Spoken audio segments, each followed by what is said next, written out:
बिस्मिल्लाहिर्रहमानिर्रहीम, अस्सलाम वालेकुम। मैं आपका मेज़बान समी इब्राहिम। आज चीफ़ जस्टिस जनाब याहिया अफरीदी ने वो तमाम जो लेटर्स थे, व्हाट्सएप मैसेजेस थे, उनको पब्लिक कर दिया है, जिसका ताल्लुक़ 26वीं आइनी तरमीम की समाअत करने वाले बेंच के क़याम के मुतल्लिक़ जो थे। और 31 अक्टूबर का वो ख़त जो जजेज़ ने लिखा था कि इस पर फुल कोर्ट बनाया जाए, वहाँ से लेके अब तक जो भी इसमें डेवलपमेंट हुई है वो सारी उन्होंने पब्लिक कर दी है। इस हवाले से बहुत पहले तो इस वक्त कोई कंट्रोवर्सी नहीं चल रही थी, ना कोई डिमांड थी, लेकिन बहरहाल चीफ जस्टिस साहब ने ये कर दिया है। इससे पहले जो बहुत सारे इंडिपेंडेंट ज्यूरिस्ट हैं वो 26वीं आइनी तरमीम पर उनकी ख्वाहिश थी कि एक फुल कोर्ट बने और वो इसका फ़ैसला करे। जब तरमीम का फ़ैसला हो जाए तो उसके बाद जजेस तैनातियाँ भी होनी चाहिए, उसके बाद चीफ जस्टिस को भी लगाया जाए, जुडिशल कमीशन का मामला भी बाद में हो। लेकिन ऐसा कुछ नहीं हुआ, वो वैसे ही हुआ जैसा गवर्नमेंट समझती थी, करना चाह रही थी। और फिर एक आइनी बेंच बन गया अमीनुद्दीन साहब की सरबराही में, और चीफ जस्टिस साहब याहिया अफरीदी साहब चीफ जस्टिस तो रहे, लेकिन अब इख्तियार कोई बड़ा उनके पास नहीं है। इस सारे मामले पर कि ये आज क्या इसकी ज़रूरत थी, क्यों ये सब कुछ हुआ, हमारे साथ हैं जनाब हाफिज़ एहसान खोखर साहब, किसी तारीफ़ के मोहताज नहीं है, और उनके साथ हैं जनाब रियासत अली आज़ाद साहब, ये इस्लामाबाद बार के हाई कोर्ट बार के साबिक़ सदर भी हैं। इनसे इस पर बात करेंगे कि ये सब क्या है। जनाब रियासत अली आज़ाद साहब, अगर खोखर साहब इजाज़त दे तो आज़ाद साहब से शुरू कर लें।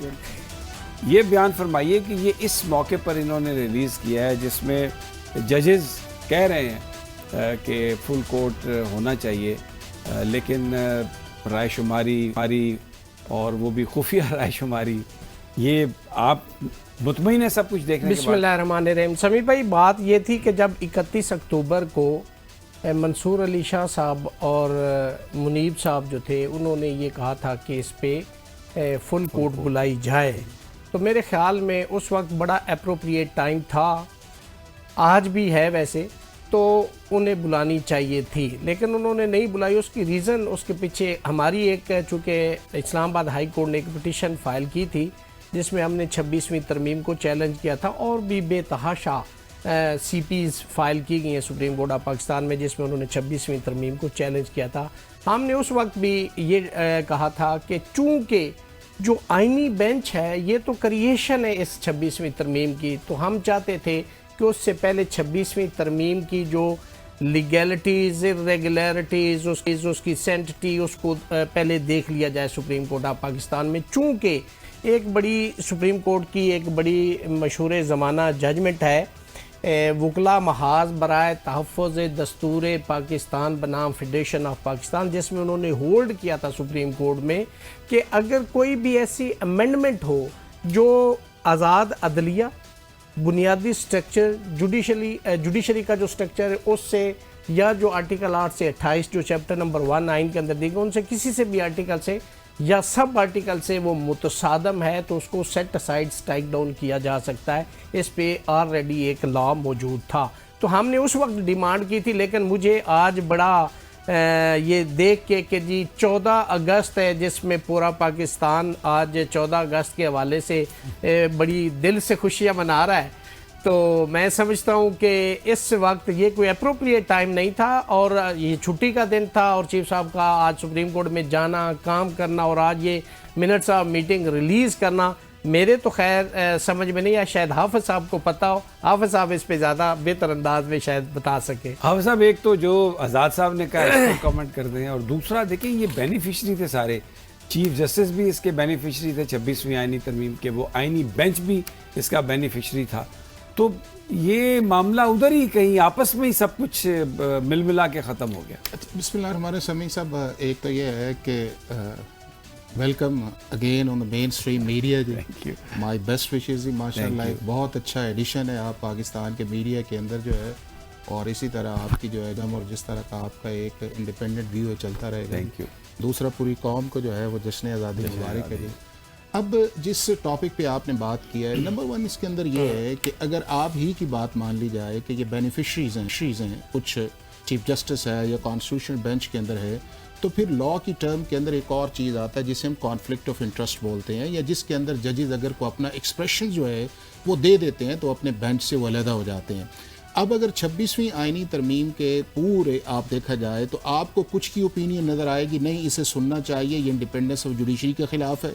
कुछ ये हैं कि जो आपके सिस्टम के जिस तरह आपने कहा है कि बेनिफिशरी हैं जिसमें चीफ जस्टिस या और जजेस हैं, या कुछ को एक्सक्लूजन कर दी गई है कि जिसके अंदर कॉन्स्टिट्यूशनल बेंच की कॉम्पोजिशन है। तो इस बुनियाद के ऊपर आप अब ये नहीं कह सकते कि ये ऐसी सुप्रीम कोर्ट नहीं है कि जो केस को सुने अगर इन सारी चीज़ों को इकट्ठा कर लिया जाए। दूसरा उस चीज़ के अंदर यह है कि दुनिया में कभी भी इस तरह नहीं होता कि जब पार्लियामेंट कोई अमेंडमेंट पास करती है तो पहले आप सुप्रीम कोर्ट उस कंट्री से तय करवाएं कि क्या ये अमेंडमेंट ठीक है या नहीं है, और उसके बाद आगे आप बढ़ेंगे। कभी भी आर्गूमेंट नहीं होता। और अगर इन्होंने उस चीज़ को आगे लेके जाना है 26वीं आईनी तरमीम के अंदर, तो अब उस मैकेनिज़्म के नीचे जाना है जो आपके कॉन्स्टिट्यूशन का इस वक्त हिस्सा है, और वो है आपका आर्टिकल 191A जो है, जिसके अंदर अब चीज़ गई है। मेरी ख्वाहिश या किसी और की ख्वाहिश हो सकती है कि जी शायद इससे इंडिपेंडेंस ऑफ जुडिशरी इफेक्ट हो रही है, या इससे ये है कि जजेस जो है उन्हें कॉर्नर किया गया है, या इससे ये है कि ये जो है सारा स्ट्रक्चर जो आपका कॉन्स्टिट्यूशन का है। But as far as constitution का जितना भी इस वक्त है वो मेरे ऊपर, आपके ऊपर, सुप्रीम कोर्ट के ऊपर लागू है। अब अगली जो चीज़ जो है वो बड़ी इंपॉर्टेंट है। अगर आपने इसमें एक तो ये है कि मैं ये समझता ये हूँ कि जो आज रिलीज़ आया है, मौका तो एक बिल्कुल शायद मुनासिब ना हो, बट इसके अंदर दो चीज़ें आई हैं। एक ये है कि आपका राइट ऑफ इंफॉर्मेशन जो आर्टिकल 19A है, उसके अंदर बिल्कुल अब पाकिस्तान को सबको पता चलेगा कि पाकिस्तान की सुप्रीम कोर्ट के अंदर इनसाइड क्या होता है, और उसकी एक डॉक्यूमेंटेशन है। दूसरा जो मास्टर ऑफ रोस्टर का कॉन्सेप्ट था जो 26वीं आईनी तरमीम से पहले था, कि जिसके अंदर चीफ जस्टिस की जब ख्वाहिश होती थी उस ख्वाहिश को जो है वो अपना अमली जामा पहनाता था, कभी वो HRC कर लेता था, कभी वो SMC कर लेता था, या कभी उसके बाद ये कि बेंच की कॉम्पोजिशन जो है वो अपनी मर्ज़ी से कभी 3 मेंबर, कभी 5, कभी 7 जो है, वो सारी की सारी समी साहब एक्सरसाइज जो है वो ख़त्म हो गई है। अब चीफ जस्टिस ऐसा ही है कि जिस तरह दूसरे जजेस हैं, और उसकी जो एक डिस्क्रिप्शन है या स्ट्रक्चर कर दी गई है, या उसको एक कंसल्टेशन प्रोसेस के अंदर लेके आया गया है। बट अगली मैं समझता हूँ ये कि मैं ये देख रहा हूँ कि जिस तरह चूँकि कंट्रोवर्सी थी, जिस तरह आपने भी कहा, इन्होंने भी कहा कि जी 26वीं आईनी तरमीम से पहले जो है वो पहले फैसला कर लेते फिर आगे जाए। मुझे लग ये रहा है कि अब ये बहुत जल्द जो है ये केस फिक्सेशन की तरफ जा रहा है, और उस फिक्सेशन से पहले जो सुप्रीम कोर्ट की इनसाइड चीज़ें थी उन्हें पब्लिक करके ये कह दिया गया है कि जो चीज़ें भी हमने की हैं वो आइन और कानून के नीचे रह के की हैं, ट्रांसपेरेंट की हैं, और पाकिस्तान की सुप्रीम कोर्ट जो है आर्टिकल 191A के नीचे जो है अब कॉन्स्टिट्यूशनल बेंच ही डिसाइड करेगा। उसकी कॉम्पोजिशन, उसकी फिक्सेशन जो है उसकी कमेटी है, और चीफ जस्टिस का या रेगुलर कमेटी का कोई ताल्लुक नहीं है। और जस्टिस मंसूर साहब की जो ऑब्जर्वेशंस या पॉइंट्स हैं वो रेगुलर कमेटी जो प्रैक्टिस एंड प्रोसीजर उसके तो रुकन है, बट वो कॉन्स्टिट्यूशनल बेंच की कमेटी के नहीं है। लिहाजा उनके किसी आर्गूमेंट के अंदर या उनकी जो ऑब्जर्वेशंस है उसके अंदर कॉन्स्टिट्यूशनल स्ट्रेंथ भी नहीं है और कॉन्स्टिट्यूशनली मेंटेनेबल भी नहीं है। अच्छा, मुझे ये बताइए कि अगर पार्लियामेंट कोई ऐसा अमेंडमेंट लेके आती है जो आइन की जो बुनियादें हैं उनसे वो कॉन्फ्लिक्टिंग है, जी जी, और इंडिपेंडेंस ऑफ जुडिशरी, जैसे रियासत अली आज़ाद साहब ने कहा कि ये सुप्रीम कोर्ट करार दे चुकी है कि इस मामले में कोई कंप्रोमाइज़ नहीं होगा, अगर उन अमेंडमेंट्स के ज़रिए उन चीज़ों को कंटेन करने की कोशिश की जाए तो उनको सुनने का टाइम क्या 1 साल के बाद होगा, जब जजेस पार्क हो जाएं, जब हर चीज़ आप अपनी मर्ज़ी की कर लें, पर्दे तक सुप्रीम कोर्ट के तब्दील कर लें, और उसके बाद आप ये व्हाट्सएप और ये सारी चीज़ें रिलीज़ करके ये तासुर देने की कोशिश करेंगे कि जी सब कुछ बड़ा ये ट्रांसपेरेंट है। वो जो उस वक्त जजेस की राय खुफिया क्यों ली गई, इसमें बिल्कुल ये वाज़ेह है कि जजेस ने पहले ही दिन ये कहा कि इसको फुल कोर्ट को सुनना चाहिए, लेकिन उसका क्या जवाब है ना सुनने का। अच्छा, एक तो सभी सब ये है कि जब ये कॉन्स्टिट्यूशन अमेंडमेंट आई है 24 अक्टूबर को आई है, इसका इफेक्ट उसी डेट से है। अब उसके बाद अगर किसी जज की या किन जजेस की लेजिटिमेट एक्सपेक्टेशंस थी कि मैं उस मुल्क का चीफ जस्टिस बनूं, उसको आप इंडिपेंडेंस ऑफ जुडिशरी के क्राइटेरिया से सेट नहीं कर सकते। वो ये है कि आपका एक स्ट्रक्चर्ड प्रोसेस आया, उसके अंदर आपका नया चीफ जस्टिस आया। अगली जो लेकिन अगर वो प्रोसेस बदनीयती पर हो और अपनी मर्जी के बंदे को लाने के लिए हो, एक ये है कि पाकिस्तान की कोर्ट ने आज तक किसी कानून को बदनीति की बुनियाद के ऊपर स्ट्राइक डाउन नहीं किया, उसको लीगैलिटी या इलीगैलिटी की बुनियाद पे है। अगर लीगैलिटी और इलीगैलिटी इस अमेंडमेंट्स के अंदर आती है लेटर ऑन। दूसरा यह है कि पाकिस्तान की सुप्रीम कोर्ट ने आज तक किसी कॉन्स्टिट्यूशनल अमेंडमेंट को स्ट्राइक डाउन नहीं किया, इससे पहले 25 आ चुकी हैं। तीसरा ये है कि बेसिक स्ट्रक्चर और कॉन्स्टिट्यूशन का है, उसके अंदर पाकिस्तान की कोई जजमेंट ऐसी नहीं है कि जिसके अंदर ये कहा जाए कि जी बेसिक स्ट्रक्चर से अगर वेरी कर, हाँ फंडामेंटल राइट्स हैं जो आर्टिकल 8 से आपके 28 हैं। अगला जो इंपॉर्टेंट चीज़ है वो ये, बिल्कुल आपकी बात मुनासिब है कि जब ये प्रोसेस आया था उस प्रोसेस के अंदर चीफ जस्टिस को ये चाहिए था, ये उस कमेटी को ये चाहिए था जो आर्टिकल 191A है, चूंकि केसेस तो पहले फाइल हो चुके थे कि 194(3) के अंदर उन्हें कॉन्स्टिट्यूशनल बेंच की कमेटी में जाना चाहिए था। कॉन्स्टिट्यूशनल बेंच बनते बनते 20, 22, 24 दिन लग गए। इनका सबसे पहला काम ये था कि इस अमेंडमेंट को सुनते, चूंकि ये बुनियादी तौर पे पाकिस्तान की सुप्रीम कोर्ट की जुरिसडिक्शन या उनकी फंक्शनिंग या उनके ब्रदर जजेस के अंदर है, ताकि ये चीज़ आगे ना जाती कि जो अब तक रिफ्ट आई हुई है और जिसका रिजल्ट आपके सामने आया कि कभी चीफ जस्टिस को कंडेमनर किया जा रहा है, कभी दूसरे जजेस को, कभी केस के जा रहा है, कभी वो आ रही है। इसको बहुत पहले सुन लेना चाहिए था और इस पर एक फैसला आना चाहिए था। बट इस बुनियाद के ऊपर कि इसको सुना नहीं गया, उससे आप ये नहीं कह सकते कि पाकिस्तान की सुप्रीम कोर्ट जो है वो मैंने तो आपसे कहा है ना कि सुना इसलिए नहीं गया कि 1-1.5 माह के अंदर जो है आपका बेंच बना, और दूसरा उसके अंदर ये है कि जब पाकिस्तान की सुप्रीम कोर्ट ने उस जज को खुल जाती है सुप्रीम कोर्ट, रातों रात सारे जज बैठ जाते हैं, फैसला कर लेते हैं। वो उस वक्त था नहीं समय से, थोड़ा सा आप देख लें, थोड़ा सा देख लें कि कॉन्स्टिट्यूशन या लॉ एक आ गया। जितनी देर या तो आप जस्टिस बदियाल साहब की तरह कर लेना कि अभी लॉ गवर्नमेंट ने प्रैक्टिस एंड प्रोसीजर नोटिफाई नहीं किया और आप प्रोस्पेक्टिवली उसको रोक देते। अब इस चीफ जस्टिस ने वो काम किया नहीं है, या उससे पहले चीफ जस्टिस ने वो काम किया नहीं है। बेनिफिशियरी है? नहीं, क्या बेनिफिशियरी? चीफ जस्टिस साहब या अफरीदी साहब तो बेनिफिशियरी है ना, देखें ना उस अमेंडमेंट के बेनिफिशियरी है। मुझे ये बताएं कि अगर कॉन्स्टिट्यूशन एक प्रोसेस बना दिया है, उस प्रोसेस के अंदर पार्लियामेंट ने एक शख्स को चूज कर लिया है और उस प्रोसेस के अंदर पीटीआई जो है वो उसका हिस्सा है, या तो फिर बहुत पीछे चली जाएगी। फिर आप चले जाए ना, फिर आप ये पार्लियामेंट पे सवाल होगा कि ये फॉर्म 45 नहीं, या उसको फॉर्म छोड़े 47 ना। नहीं, वो तो अगर फॉर्म बेसिक सवाल है। अगर समी साहब फॉर्म 45 या 47 का था तो पीटीआई क्यों गवर्नमेंट के साथ इंगेज आई कि हम 47 वाले हैं, ये 45 वाले, हम इनके साथ बात नहीं करें? क्यों मौलाना फजलुर रहमान के साथ आए? आप उन मीटिंग्स में शायद मुझे कुछ का इत्तेफाक है था। ये कॉन्स्टिट्यूशनल बेंच पीटीआई का आइडिया था कि जी चीफ जस्टिस फाइज ईसा कॉन्स्टिट्यूशनल कोर्ट में ना आए।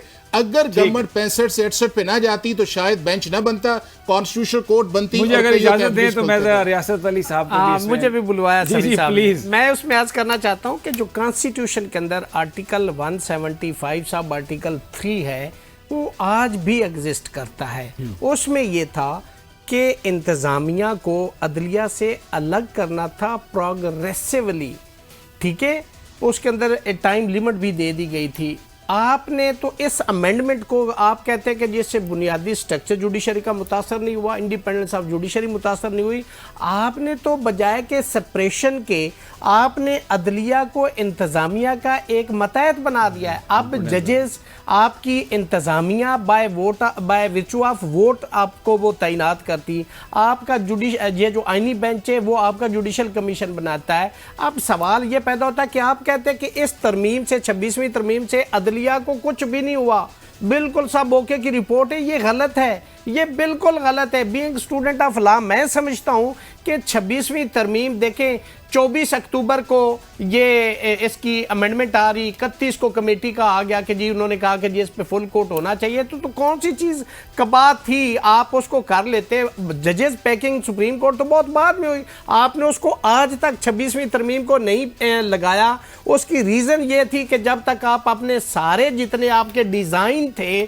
जो आपके दिमाग में थे। अब एक और चीज़, कोई भी legislation on ground of mala fide, मेलस, मेंजरिया, उसको स्ट्राइक डाउन कैसे किया जा सकता है? इसकी मैं 2 मिसालें देता हूं।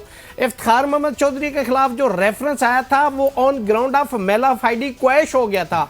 फायज ईसा के खिलाफ जो रेफरेंस आया था on the ground of Malus और मेला फाइडी और बदनीति की वजह से वो क्वैश हो गया था। तो सवाल ये पैदा होता है कि आज की सुप्रीम कोर्ट और 26वीं तरमीम से पहले की सुप्रीम कोर्ट में जमीन आसमान का फर्क है। मैं आज भी ये कह रहा हूं, आपके प्रोग्राम में कह रहा हूं कि सुप्रीम कोर्ट से नीचे तक कोई अदलिया नहीं है। लोग हमें भी बुरा भला कहते हैं, अदलिया को भी बुरा भला कहते हैं, हम काले कोर्ट वाले को भी वो कहते हैं कि ये सब फ्रॉड का निजाम है और आप उसका हिस्सा हो। ये लोगों की मैं बात बता रहा हूँ, पब्लिक ये कह रही। मैं डिस्ट्रिक्ट कोर्ट से सुप्रीम कोर्ट तक रोज पेश होता हूँ। आज 14 अगस्त वाले दिन भी एक रिमांड पोस्ट करके आया हूँ, एक प्रोमिनेंट केस के अंदर मैं पेश हुआ हूँ। तो लोगों की राय कुछ और है। बीइंग स्टूडेंट ऑफ लॉ, मैं उनकी जो राय है उसको सेकंड करता हूँ। जनाब हाफिज साहब, अब अच्छा, एक तो सभी साहब ये है कि मेलाफाइडी एक्शन स्ट्राइक डाउन हो सकता है, मेलाफाइडी लॉ जो है वो स्ट्राइक डाउन नहीं होता। उसके लिए लॉ को आपके उन पैरामीटर्स पे जाना पड़ता है, लिहाजा दोनों चीज़ों को आप उससे मिक्स न करें।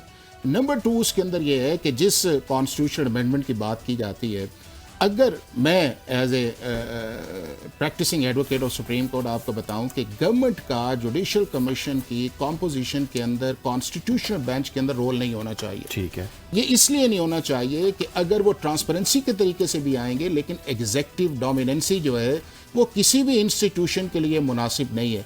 बट अगला सवाल समी साहब ये है कि अगर आप उस प्रोसेस के अंदर जब जा रहे थे, उस अमेंडमेंट के अंदर जा रहे थे, आप 1-1.5 माह एक ही पॉलिटिकल पार्टी ने इसको इंगेज किया हुआ था, बाकी तो सारी किसी और तरफ जा रही थी। उन्हें इस चीज़ का अंदाज़ा नहीं था कि जुडिशल कमीशन की कॉम्पोजिशन किस तरह हो रही है, उन्हें अंदाज़ा नहीं था कि कॉन्स्टिट्यूशनल बेंच के अंदर उसकी कॉम्पोजिशन किस तरह है, उन्हें अंदाज़ा नहीं था कि चीफ जस्टिस की जो एलिवेशन का प्रोसेस है उसको किस तरह किया जा रहा है। अगर इन सारी चीज़ों के अंदर आपकी कॉन्करेंस शामिल थी और उसके बाद आके आप ये कहें कि जी इसकी इंडिपेंडेंस ऑफ जुडिशरी जो है वो उसकी इफेक्ट हो रही है और 26 अमेंडमेंट जो है वो कॉन्स्टिट्यूशन के फंडामेंटल्स के खिलाफ है, तो बात बनती नहीं है। हाँ, 2 चीज़ें मैं समझता हूँ बिल्कुल मुनासिब है, तीसरे को रिकंसीडर करना चाहिए।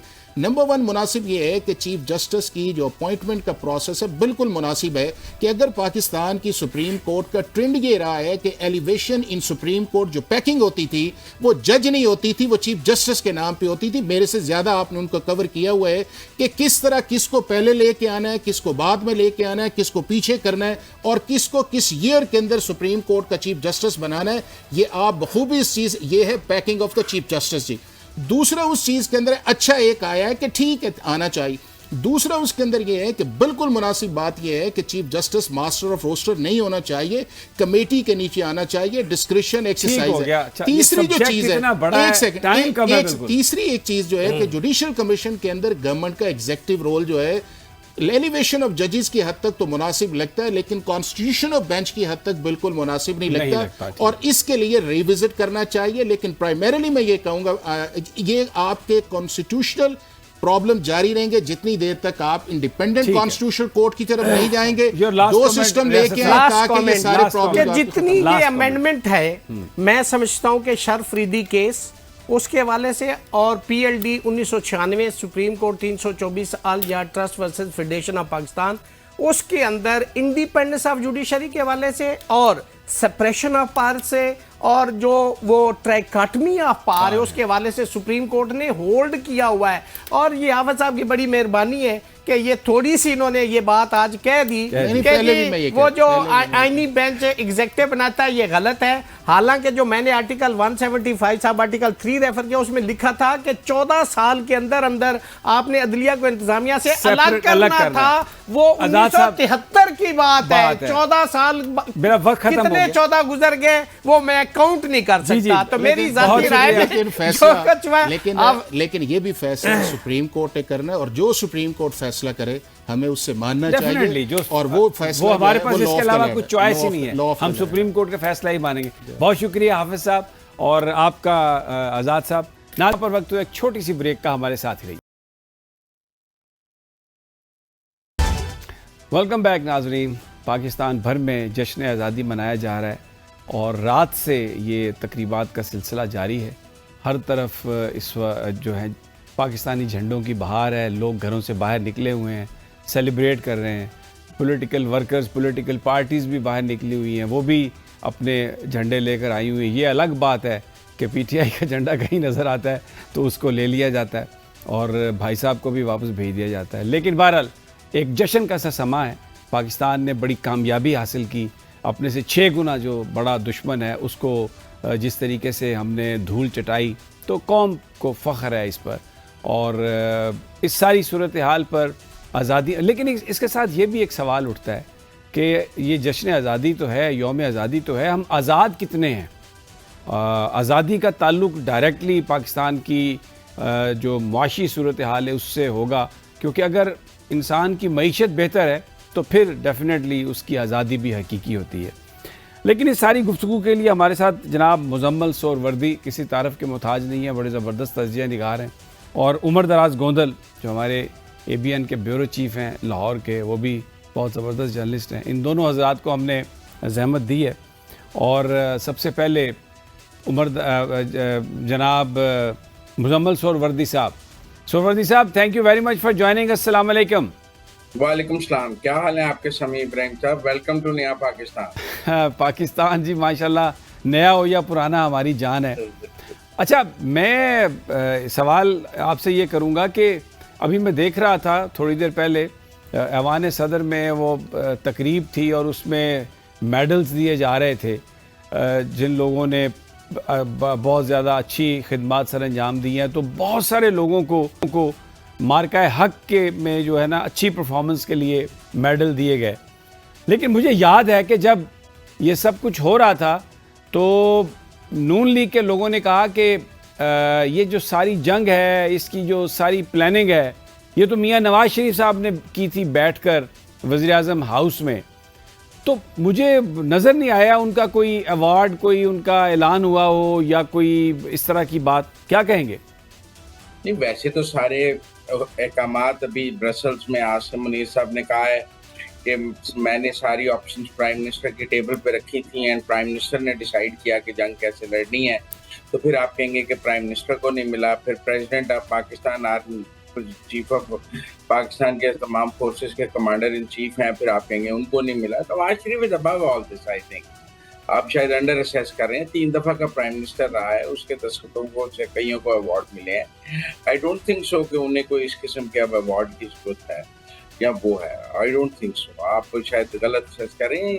नहीं, उनको तो डेफिनेटली अवार्ड की जरूरत नहीं होगी, लेकिन जो अवार्ड देने वाले हैं, जो रिकग्नाइज करने वाले हैं। आपको लगता है कि वो शहबाज शरीफ यहाँ सरदारी के हाथ से अवार्ड लेते अच्छे लगते थे? ये तो बहुत आई डोंट थिंक सो। सरदारी साहब सदर पाकिस्तान है इलेक्टेड और शहबाज शरीफ साहब प्राइम मिनिस्टर हैं इलेक्टेड। बेशक हैं, वो 3 दफ़ा का प्राइम मिनिस्टर है, पार्टी हेड है। शहबाज शरीफ उससे जूनियर पोजीशन में है पार्टी में। तो मेरा नहीं ख्याल इसकी कोई जरूरत थी या इसकी कुछ। अच्छा, ठीक है। आपके लिए एक अच्छा टॉपिक है, लेकिन मेरा ख्याल है कि नहीं, मैं कोई हमारे लिए अच्छे टॉपिक की बात नहीं है, क्योंकि हर उस बंदे की सर्विसेज को एक्नॉलेज किया गया, रिकग्नाइज किया गया जिसने भी इसमें परफॉर्म किया, जो कि बहुत अच्छी बात है, होना चाहिए था। मैं ये जो बात कर रहा हूँ, मैं कोई इसको टॉपिक बनाने के लिए बात नहीं कर रहा था। मैं तो ये सोच रहा था कि भले वो अवार्ड ना वो लेते, लेकिन कम अज़ कम अगर उस हवाले से कोई एक बात आ जाती, थोड़ा सा एक जिस वक्त अनाउंसमेंट थी वो भी हो जाती, उनकी सर्विसेज को अगर रिकग्नाइज कर लिया जाता। उन्होंने तो जब पाकिस्तान के एटमी धमाके किए तब नहीं लिया। देखे ना जी, he made the Pakistan nuclear war. उन्होंने एटमी ब्लास्ट किए, उस वक्त नहीं लिया उन्होंने। उनकी सर्विसेज पाकिस्तान के लिए बहुत ज्यादा हैं, आप उन्हें कबूल करें या ना करें। उन्होंने पाकिस्तान को सर्व किया है 3 दफ़ा एज प्राइम मिनिस्टर। मेरा नहीं ख्याल कि वो आपको इस किस्म के एजाज़ात के मोहताज हैं।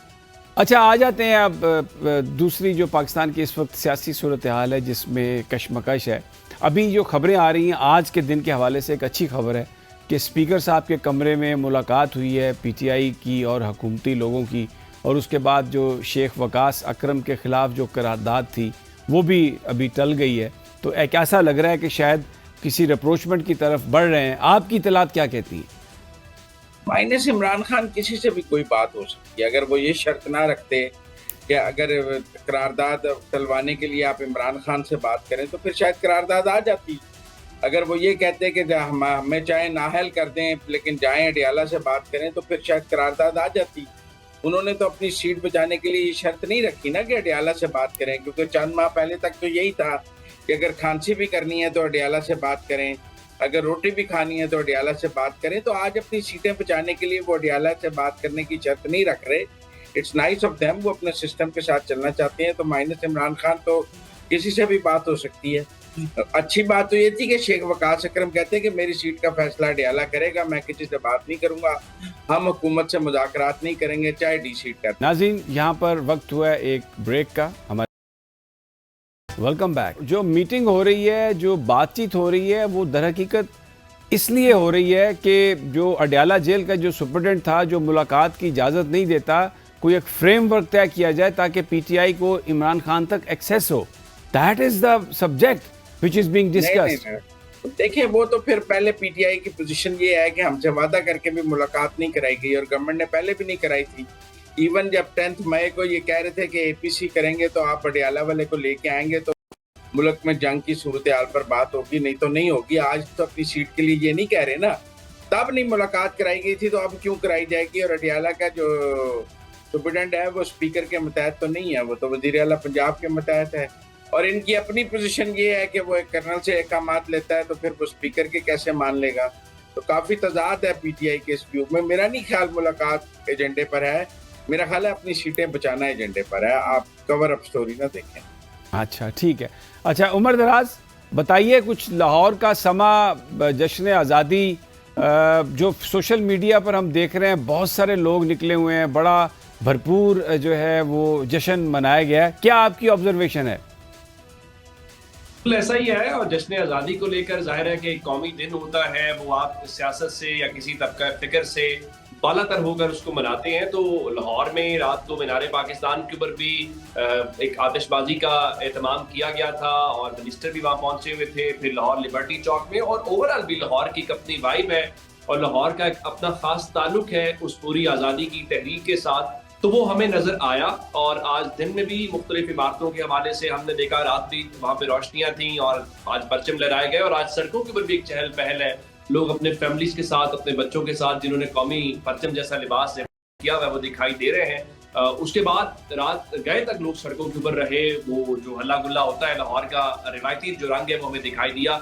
उसके साथ कोई सियासत भी, चूंकि तहरीक इंसाफ ने भी कहा हुआ था कि जी हम निकलेंगे, तो उन्होंने भी लाहौर के मुख्तलिफ इलाकों के अंदर वो आए। जमान पाक जो खान साहब की रिहाइशगाह है वहाँ पे भी कुछ गिरफ्तारियां भी हुई और बाकी जगहों के ऊपर भी झंडे शंडे लहराए, नारे शारे लगाए और उसके बाद जो है वो वहां से पुलिस से बच के निकल गए। तो आज़ादी का जो जश्न है उसको ओवरऑल लाहौर के अंदर, चूंकि इस बार थोड़ी सी उसकी सेलिब्रेशन में थोड़ी बेहतरी, या उसको ज्यादा कह लीजिए, बेहतरी की जरा मुनासिब लफ्ज नहीं है, कि चूंकि हमने हाल ही में जो जंग जीती है और उसका एक इम्पैक्ट नजर आ रहा है, गवर्नमेंट की तरफ से, इदारों की तरफ से भी ये तमाम उसका ज्यादा है और जो शहरी हैं वो भी जरा ज्यादा अच्छे तरीके से उसमें पार्टिसिपेट भी कर रहे हैं, उसको सेलिब्रेट भी कर रहे हैं। तो जाहिर है कि जब आप उस एक पूरे क्राइसिस में से गुजरे हों तो आपको अंदाजा होता है। और उसके फौरन बाद ईरान वाली जंग हुई तो फिर हमें और ज्यादा रियलाइजेशन हुई कि हमने कितनी बड़ी कामयाबी हासिल की है और हमारा दुश्मन हमसे हमारे वॉल्यूम में कितना बड़ा है, नंबर में कितना बड़ा है, लेकिन उसके बावजूद हमने उसको नाकू चने चबवाए और अल्हम्दुलिल्लाह बतौर कौम हमने कामयाबी हासिल की। तो उसकी वजह से मुझे ये लग रहा है कि इस बार सेलिब्रेशन के अंदर वो जो जिसको कहते हैं जोशो जज्बा वो ज्यादा दिखाई दे रहा है, लोग भी एहतमाम ज्यादा कर रहे हैं। और आज जरा लाहौर में फिर बारिश भी थी और सारा दिन ही रिमझिम होती रही, तो उससे मौसम जरा खुशगवार हुआ और लाहौरियों को तो फिर मौका चाहिए होता है, कोई ऐसा त्यौहार आए, कोई ऐसी चीज आए उसको सेलिब्रेट करे, तो वो लाहौर के रिवायती रंग और उसके साथ पाकिस्तान की नहीं, मौसम तो इस्लामाबाद में भी बड़ा ज़बरदस्त है उमर दराज, इधर भी बड़ी ज़बरदस्त बारिश और बड़ा बहुत ही अच्छा मौसम है। ऐसा लग रहा है कि आसमान भी यौम आज़ादी का जश्न मना रहा है। आपने अपनी गुफ्तगू में जिक्र किया गिरफ्तारियों का कि जमान पार्क और दूसरी जगह, तो आज़ादी वाले दिन गिरफ्तारियों की वजह क्या वायलेंट थे, कोई कानून की खिलाफ वर्जी कर रहे थे, क्यों गिरफ्तारी क्यों की जा रही थी? अच्छा, तहरीक इंसाफ ने पहले कहा था कि हम 14 अगस्त को एहतजाज करेंगे, लेकिन गुज़श्ता 2 दिनों में जो स्टेटमेंट्स पीटीआई की तरफ से आई, जिसमें सलमान अकरम राजा थे, जिसमें असद कैसर साहब थे, और कल पीटीआई की जानिब से जो ऑफिशियल स्टेटमेंट भी थी कि हम खान साहब की तस्वीर और पाकिस्तान का झंडा और तहरीक इंसाफ का झंडा लेके निकलेंगे और ये जश्न होगा, उसके लिए बाकायदा लफ्ज इस्तेमाल किया गया। लाहौर में उन्होंने मुख्तलिफ जगहों पे जिस तरह ठोकर के ऊपर, इकबाल टाउन के अंदर, कलमा चौक के अंदर या बाकी जगहों के ऊपर, उन्होंने मुख्तलिफ जगहों के ऊपर अपने जो हल्के के लोग हैं, टिकट होल्डर्स हैं, एमपीएस हैं, उन्होंने इस किस्म का एहतमाम कर रखा था कि हम रोड्स के ऊपर निकलें, झंडे हमारे हाथ में हों। तो जाहिर है कि अलाउड नहीं है। आपने अगर देखा होगा, एक 2 रोज पहले कराची में गवर्नर हाउस के अंदर एक ऐसी ही तकरीब थी जश्न आज़ादी की, वहां पे कामरान टिसोरी साहब ने पाकिस्तान का झंडा भी थामे हुए थे वो, और एमक्यूएम का झंडा भी थामे हुए थे। उसके बाद वो झंडा लहराते हैं, उसके बाद उनका स्टाफ पीछे होता है, उनको पकड़ा देते हैं। उनको अलाउ था, लेकिन और भी सियासी जमातें आमतौर पर एक रीत रिवाज है, लोग झंडे अपनी मर्जी से जो मर्जी लेके निकले। पाकिस्तान का झंडा आपके पास जरूर होना चाहिए क्योंकि पाकिस्तान का दिन है, बाकी आपकी सियासी वाबस्तगी उसकी आईन इजाजत देता है। लेकिन ऑन ग्राउंड जो है वो अलाउड नहीं है। एक लिहाज से पाकिस्तान तहरीक इंसाफ को कोई भी पॉलिटिकल एक्टिविटी करने की वो पुरअमन है, वो नहीं है, वो इजाजत तो सवाल ही नहीं पैदा होता ना कि आप जलसा कहें कि जलसे की आपको इजाजत मिल जाएगी, कोई रैली की इजाजत मिल जाएगी। लेकिन अगर आप किसी ऐसे मौके के ऊपर जो सेलिब्रेशन का मौका होता है, यानी अगर आज किसी जगह के ऊपर मुस्लिम लीग नून का कोई कारकुन या पीपल्स पार्टी के कारकुन अपनी गाड़ी में पाकिस्तान का और अपनी पार्टी का झंडा लेके निकले, लहराए, तो कोई पुलिस वाला नहीं रोकेगा, कोई उनको नाके पे नहीं रोका जाएगा। लेकिन हाँ, तहरीक इंसाफ वाले अगर किसी जगह के ऊपर होंगे तो मेरा ख्याल ये है कि वो बड़े वाज़ेह इंस्ट्रक्शंस है। कल शाहबाग का जो थाना है लाहौर का, वहां पे पुलिस ने कुछ ऐसे लोगों को गिरफ्तार किया जो कुछ मखसूस जो तहरीक इंसाफ की तस्वीरें और झंडे इसके चीजें फरोख्त कर रहे थे, उनको बाकायदा हिरासत में लेकर तस्वीर जारी की गई। ठीक हो गया। अच्छा मुजम्मिल साहब, ये अगर हुकूमत थोड़ा रवादारी का मुजाहरा करती और जश्न आज़ादी है, अगर लोग पुरअमन हैं और झंडा लेकर अगर निकल भी आए हैं, तो इससे जो अमन है उसमें कोई खलल नहीं पड़ता, तो अगर गिरफ्तारियां ना की जाती तो इससे अच्छा मैसेज नहीं जाता? देखिए, अब ये बड़ा अजीब सा सवाल है। एक तरफ एतजाज अहसन साहब ये कहते हैं कि 9 मई को पुलिस कहाँ थी, उसने क्यों नहीं रोका, आईटी पे पर्चा होना चाहिए कि उसने पहले क्यों नहीं रोका, गिरफ्तार क्यों नहीं किया जो लोग निकल रहे थे। एक तरफ आपका सवाल है कि गिरफ्तार क्यों करते हैं, अमन रहना। अब ये दोनों तरफ है। अगर पुलिस गिरफ्तार करे तो आप लोग ये सवाल ले लेते हैं कि गिरफ्तार क्यों करती है, ना करे और कुछ हो जाए तो आप कहते हैं कि पुलिस ने गिरफ्तार क्यों नहीं किया, ये तो पुलिस की नाकामी है। तो मुझे दोनों तरफ बैलेंस रखना बड़ा मुश्किल नजर आ रहा है। मेरा ख्याल है सबसे पहले तहरीक इंसाफ को अपने सियासी मकासद जो हैं वो क्लियर करने पड़ेंगे कि उसका एहतजाज पुरअमन होता है या पुरतशद्दुद होता है, वो पाकिस्तान के लिए होता है या पाकिस्तान के खिलाफ होता है। और वैसे भी 14 अगस्त का दिन कोई एहतजाज के लिए तो था नहीं, और अगर आप इस दिन को भी इस्तेमाल करते हैं कि आप लोगों के जज्बात के दरमियान में से अपने लिए कोई रास्ता निकालेंगे और लोगों के जश्न आज़ादी के जज्बात में से अपने सियासी मकासद हासिल करने की कोशिश करेंगे, ये तो कोई अच्छी बात नहीं है। बेहतर तरीका तो ये होता है कि केपी में इनकी हुकूमत है, वज़ीर आला वहाँ जश्न आज़ादी का कोई फंक्शन रखते, जैसे कामरान तसोरी साहब ने रखा है, वहाँ जश्न आज़ादी मनाते और उसमें शायद तहरीक इंसाफ का झंडा भी पकड़ लेते तो किसी को एतराज़ नहीं होना था कि जी वो जैसे कामरान तसोरी ने गवर्नर हाउस में जश्न आज़ादी की तकरीब की है, ये वज़ीर आला हाउस केपी में कर लेते। लेकिन इन्होंने तो वज़ीर आला हाउस केपी में तकरीब नहीं की है जो जहाँ पे ये अपना झंडा पकड़ लेते।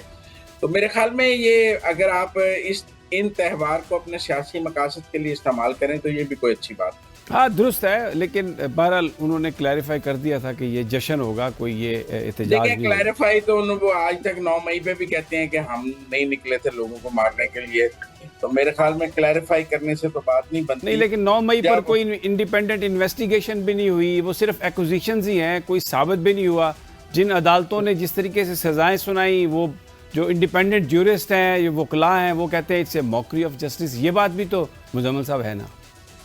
नहीं, मेरे ख्याल में अब ये तो किसी भी ट्रायल को आप मॉकरी ऑफ जस्टिस कह लें या मैंने तो ये भी देखा है कि जिन लोगों को मिलिट्री कोर्ट से सजाएं हुई हैं उन्होंने सजाएं कबूल की हैं और अपील भी नहीं दायर की आकर हाई कोर्ट। देखिए ना, अकरम उस्मान, और उसमें जब आप अपील नहीं करते तो आप सजा कबूल करते हैं कि मुझे ठीक सजा हुई है, आई एक्सेप्ट इट। तो मेरे ख्याल में वो वहाँ तो यहाँ जिनको सजाएं हुई हैं ड्यू प्रोसेस 2-2.5 साल लगे हैं ट्रायल में, कौन सा 30 दिन में सजाएं हो गई हैं। 9 मई 2023 के बाद से आप देखें 9 मई 2025 गुजर गया, सजाएं नहीं हुई थी। इससे ज्यादा डिले क्या हो सकता है ट्रायल? या तो आप कहने के 30 दिन में, 40 दिन में, 15 दिन में सजाएं दे। आपका पॉइंट ऑफ व्यू आ गया, फेयर एनफ। अच्छा, मेरा एक सवाल है क्योंकि वक्त कम है। मैं आपका एक क्लिप देख रहा था, मुबशर लुकमान साहब के साथ आप बात कर रहे थे और ये जो ख्वाजा आसिफ साहब वाला मामला है इस पर बात हो रही थी। वो सेटल हो गया मामला, जो संघेड़ा साहब की गिरफ्तारी और बाद में अभी वो सेटल हो गया है मुजम्मिल साहब? नहीं, ख्वाजा आसिफ साहब ने तो पुर्तगाल की जो शहरियतें ली हैं ब्यूरोक्रेट्स, उनका मामला उठाया, वो ज्यादा इंपॉर्टेंट है। मेरा ख्याल है मैं उस पर बात कर रहा हूँ। जी जी, कि कितने सैकड़ों, वैसे तो कौमी असम्बली में लिस्ट आई है कि 22,000 ब्यूरोक्रेट्स ने ड्यूल नेशनैलिटी ली है, जो कौमी असम्बली में लिस्ट आई है, और मेरे ख्याल में ये बहुत सेंसिटिव नंबर है। और दूसरी बात ये है कि उन्होंने ये कहा है कि पंजाब के अक्सर ब्यूरोक्रेट्स ने ड्यूल नेशनैलिटीज ले ली हैं, जिनमें पुर्तगाल की बहुत अक्सरियत है। और मेरा ये व्यू है कि एक तो ड्यूल नेशनैलिटी के कानून को वैसे ही मैं गलत कानून समझता हूँ और मेरे ख्याल में नहीं होना चाहिए। जिसने कंट्री को सर्व करना है वो बिल्कुल 100% पाकिस्तानी होना चाहिए, उसकी कोई ड्यूल नहीं होनी चाहिए। और दूसरी बात यह है कि जिन ब्यूरोक्रेट्स ने पुर्तगाल की नेशनैलिटीज या इस तरह की इन्वेस्टमेंट नेशनैलिटीज ली हैं, मेरा ख्याल है उनके खिलाफ एक्शन होना चाहिए। लेकिन जो कौमी असम्बली है वहाँ पर तो हुकूमत ने बिल पेश किया है जो कायमा कमेटी के सपुर्द कर दिया गया है कि ड्यूअल नेशनैलिटी रख सकते हैं पाकिस्तानी। मेरी तो अपनी राय है ना जी, मैं तो हुकूमत नहीं हूँ समीम इब्राहिम। मेरी तो राय ये है कि ड्यूअल नेशनैलिटी का कानून पाकिस्तान के लिए जहर कातिल है और मैं समझता हूँ ये नहीं होना चाहिए। आप ये और समझ मेरे ख्याल में जो you have to be 100% Pakistani to serve Pakistan. ठीक है। उमर दराज, योर लास्ट कमेंट, जो सब कुछ आपने बताया बड़ा ज़बरदस्त, आज भी जारी है जश्न आज़ादी। आज के दिन की कोई ख़ास हैं तकरीबात? जी, आज जो खास तकरीब वो एक्सपो सेंटर के अंदर थी और उसमें मरियम नवाज शरीफ साहिबा जो हैं, चूंकि कल वो इस्लामाबाद के अंदर थी, आपको पता है कि वहाँ पे एक बड़ा इवेंट था जहाँ पे प्राइम मिनिस्टर और दीगर आला हुकाम मौजूद थे। तो लाहौर में भी आज उस हवाले से इवेंट रखा गया था। पहले तो हमें बताया गया था कि हुजूरी बाग में सुबह होगा, लेकिन मौसम की खराबी की वजह से मरियम साहिबा वहाँ पे नहीं गई थी, तो फाइनेंस मिनिस्टर को वहाँ पे भेजा गया। बहुत बहुत तो शुक्रिया आज उमर दराज आपका, मुझे इजाज़त लेना पड़ेगी। मुजम्मल, आपका बहुत आपने टाइम निकाला आज। मेरे पास वक्त कम है, इंशाल्लाह किसी दिन पूरी एक तफसील से तवील नशिस्त करेंगे आपके साथ। नाज़रीन, जश्न आज़ादी फिर मैं इख्तिताम पे कहूँगा कि सबको आपको मुबारकबाद। निकलिए बाहर, झंडा पाकिस्तान का लेकर और इस जश्न में, इस खुशी में शरीक हुई। लेकिन हुक्मरानों से ये इस्तदा है कि इसको हकीकी आज़ादी बनाएं सब के लिए। ऐसा ना करें कि कुछ लोगों को आज़ादी का जश्न मनाने की इजाज़त है और दूसरे लोग अगर अपना झंडा लेके आएँ तो उनको आप पकड़ लें, ये भी गैर मुनासिब रवैया है। इजाज़त दीजिए नाज़रीन, इंशाल्लाह मुलाकात होगी अगले हफ्ते। अल्लाह निगहबान।